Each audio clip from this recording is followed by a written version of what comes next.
Puji Tuhan dan salam sejahtera bagi kita semua. Pada saat ini kita akan kembali belajar merenungkan firman Tuhan. Firman Tuhan saya ambil dari 2 Korintus 8 ayat yang kedua dan yang ketiga. Begini bunyi firman Tuhan. Selagi dicobai dengan berat dalam berbagai penderitaan, sukacita mereka meluap. Dan meskipun mereka sangat miskin, namun mereka kaya dalam kemurahan. Aku bersaksi bahwa mereka telah memberikan menurut kemampuan mereka, bahkan melampaui kemampuan mereka. Renungan firman Tuhan saya kasih judul Kaya dalam Kemurahan. Bapak, Ibu, Saudara yang dikasih oleh Tuhan, banyak orang memiliki pandangan bahwa kaya itu adalah banyak uang, kaya adalah banyak harta, kaya adalah hidup yang berkelimpahan. Sehingga banyak orang mempunyai pemikiran bahwa oke, saya mau memberi, tapi nunggu saya kaya dulu ya. Oke, saya mau menolong, tapi nunggu saya punya banyak dulu ya. Maka dari itu, pada saat ini kita akan belajar dari Alkitab.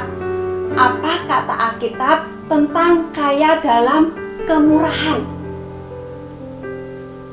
Dalam firman Tuhan yang kita baca hari ini, Rasul Paulus bercerita kepada kita semua tentang jemaat yang ada di Makedonia. Rasul Paulus bercerita bahwa jemaat di Makedonia adalah orang-orang yang kaya dalam kemurahan. Apa buktinya kalau mereka kaya dalam kemurahan? Bukti yang pertama yaitu pada saat mereka sedang dicobai, pada saat mereka sedang ada dalam berbagai-bagai penderitaan, mereka tetap bersukacita. Sukacita mereka meluap. Dengan kata lain, saat mereka sedang ada dalam penderitaan, kata-kata yang keluar dari mulut mereka bukanlah kata-kata keluhan, bukanlah kata-kata persungutan. Tetapi saat mereka sedang ada dalam penderitaan, mereka bisa tetap berbagi sukacita. Mereka masih bisa tetap berbagi senyuman kepada orang lain. Mereka bisa tetap berbagi semangat kepada orang lain. Bukti yang kedua yaitu saat mereka sedang dalam keadaan sangat miskin, mereka tetap mau memberi untuk pekerjaan Tuhan. Bahkan firman Tuhan tadi katakan bahwa mereka memberi melampaui kemampuan mereka. Saya membayangkan mereka memberi melampaui kemampuan mereka. Itu adalah sesuatu yang luar biasa.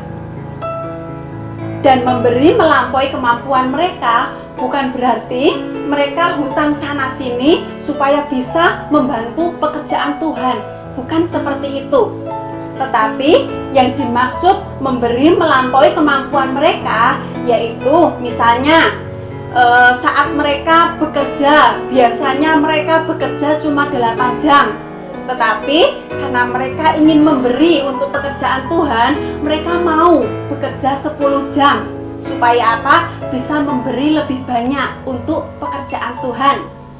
Terus contoh yang lain lagi, misalnya di rumah mereka cuma punya minyak 2 liter. Biasanya minyak 2 liter itu cukup untuk 1 bulan. Tetapi karena mereka mau memberi untuk pekerjaan Tuhan, mereka rela memberi minyak yang 1 liter itu untuk pekerjaan Tuhan. Contoh lain lagi, misalnya saat mereka sedang tidak punya uang, tetapi tubuh mereka sehat. Mereka memberi tenaga mereka untuk pekerjaan Tuhan. Dan masih ada banyak contoh lagi.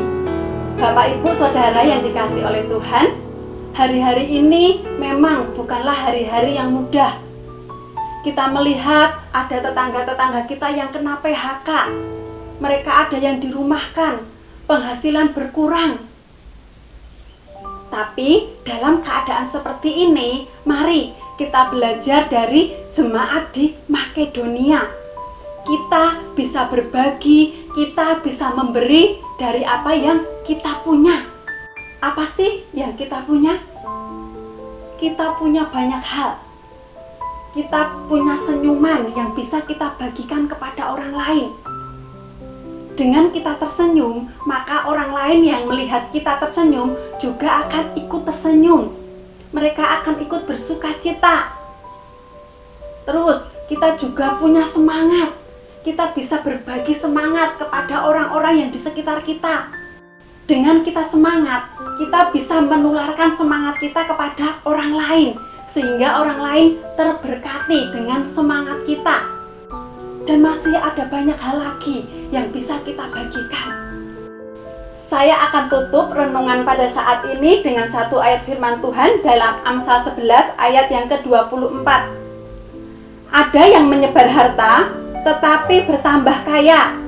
Ada yang menghemat secara luar biasa namun selalu berkekurangan. Lewat ayat ini kita diingatkan, pada saat kita memberi, pada saat kita berbagi, itu tidak membuat kita kekurangan, tetapi akan membuat kita bertambah kaya. Kaya dalam apa? Kaya dalam kemurahan. Puji Tuhan, semoga renungan firman Tuhan pada saat ini memberkati kita semua. Tuhan Yesus memberkati.